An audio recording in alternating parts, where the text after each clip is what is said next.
እስቲ አንድ የሽማግሌ የሚለውን ሰምተን እንምጣ።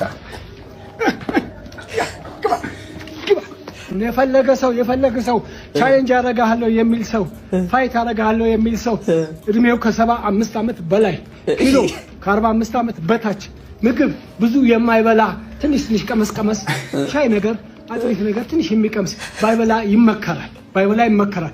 እኔን ቻሌንጅ የሚያደርግ ሰው ካለ አሁኑኑ ይምጣ። እንደሰማችሁት ነው እንግዲህ ያው እድሜን እንዳልኩ አሟልቻለሁ። ኪሎዬም እንደዛ ነው። ምግብ ምትለውም አልወድም። አጥሚት ምናምን እንኳን ከየት ተገኝቶ ሸገር ዳቦ በውሃ በልቼ አንድ ዳቦ ሸገር ዳቦ በውሃ ነው በልቼ የምውለው። የሚመች ከሆነ አለሁልህ ቅጠረኝ። ጥሪን ተቀብያለሁ። የትም ቦታ ቅጠረኝ። ዳይ አድርሱለት።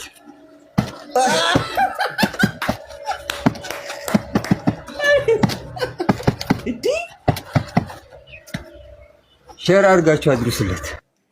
ኧረ ወገን እንዴት እየሄዱ ነው እንዴ?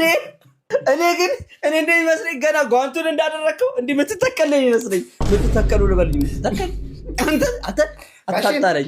ስርዓት ያዝ። እንግዲህ ጸቡን ተስማምተውበታል። በህፃናቱ ጓንት እንሞክራለን።